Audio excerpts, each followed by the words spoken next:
Hello friends, welcome to stock magnet. तो आज हम पाइप सेक्टर के लीडर एस्ट्रल लिमिटेड के बारे में बात करने जा रहे हैं। इसका जो भाव चल रहा है वो है 2100 रुपये।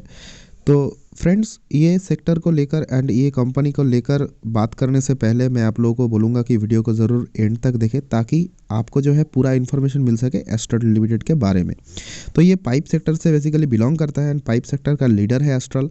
एंड ये जो एस्ट्रल है ये काफ़ी ज़्यादा बड़ा सेक्शन में काम कर रहा है, जो कि है agriculture, drainage system, infrastructure development. And आप एस्ट्रल लिमिटेड के वेबसाइट के ऊपर जाकर ये सब एक्सप्लोर कर सकते हैं।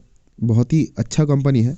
एंड ये कंपनी कौन सा लेवल पर बाई करना चाहिए मैं आप लोगों को बोलूँगा, तो बने रहिए मेरे साथ। तो फिलहाल के लिए हम जाते हैं टेक्निकल ओवरव्यू की तरफ। तो देख पा रहे हैं आप लोग कि मार्केट कैपिटल एस्ट्रल लिमिटेड का है 42,199 crore. 20 days average trading volume है 4,50,000 and 20 days average trading delivery हो रहा है 1,84,744। एस्ट्रल का जो फेस वैल्यू है वो है 1 एंड सेक्टर पी आप देख सकते हैं 44.23। तो ये जो सेक्टर पाइप सेक्टर है ये रियल स्टेट से जुड़ा हुआ है। आने वाला जो टाइम है रियल स्टेट के लिए बहुत ही अच्छा रहने वाला है। तो बहुत ही लोग सोच रहे हैं कि एस्ट्रल में डालूं कि पैसा नहीं डालूं, तो मैं बोलूँगा कि आप एसआईपी वे में कंटिन्यू कीजिए। ठीक है, अपना इन्वेस्टमेंट अगर 2000 की लेवल पर मिले एस्ट्रल आपको, तो इसमें ख़रीदारी कीजिए एंड होल्ड कीजिए। 2-3 साल तक होल्ड कीजिए, आपका पैसा ज़रूर बनेगा ही बनेगा। ठीक है, तो फिलहाल के लिए चलते हैं हम जो प्राइस परफॉर्मेंस है उसके ऊपर। Sorry friends. तो प्राइस परफॉर्मेंस में आप देख पा रहे हैं कि एक साल का जो रिटर्न है वो है 65%। यानी एक साल पहले जिसने भी पैसा लगाया उसका पैसा अभी 65% ग्रो कर चुका है। एंड 3 साल पहले एस्ट्रल ने जो रिटर्न दिया वो है 222%। तो ये बहुत ही बढ़िया रिटर्न है। एंड यही होता है जो बड़ा बड़ा कंपनी होता है, इसमें पैसा लगाने का जो मुनाफा होता है वही होता है। ये जो एस्ट्रल है ये खुद को प्रूव कर चुका है। आप लोग क्या सोचते हैं, पेनी शेयर में लगा दूंगा पैसा एंड ये जो है कि डबल हो जाएगा, ट्रिपल हो जाएगा एंड अप टू बहुत ही बड़ा मल्टीबैगर बन जाएगा। लेकिन ये फंडा गलत है मैं बोलूँगा फ्रेंड्स, क्योंकि जो कंपनी खुद को साबित ही नहीं कर पाया वो कैसे मल्टीबैगर बनेगा। एंड मल्टीबैगर भी बना तो शॉर्ट टर्म के लिए नहीं, आप लॉन्ग टर्म में आप ज़रूर फंसेंगे।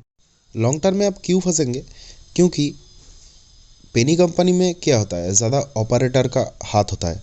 तो एकदम से प्राइस अप हो जाएगा एंड आप शेयर बेचने का मन बदल दोगे, क्योंकि आपको तो लग रहा होगा कि ये कंपनी तो मल्टीबैगर बनेगा।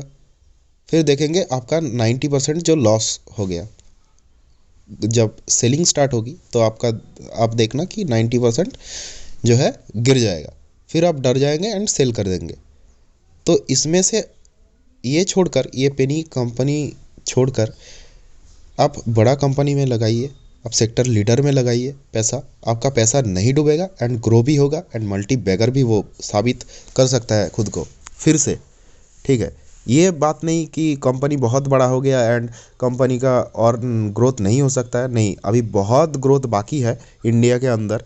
तो आप बड़ा सेक्टर लीडर जो है उसमें पैसा लगाइए एंड ग्रो कीजिए।